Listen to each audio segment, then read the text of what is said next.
Eyebrow draw technique.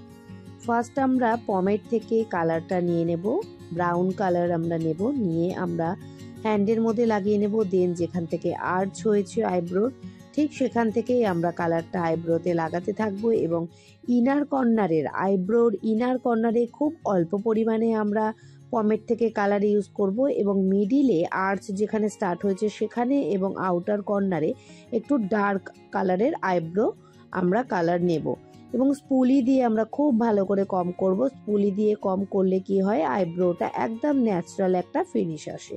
দেখো আইব্রোটা আমরা কিভাবে ড্র করছি দেখে নাও। ইনার কর্নারে আমরা কিভাবে আইব্রোটা ব্রাশ দিয়ে কম করছি এবং স্পুলিটা কিভাবে আমরা কম করছি, করে দেখো আইব্রোটা একদম ন্যাচারাল একটা ফিনিশ আসছে।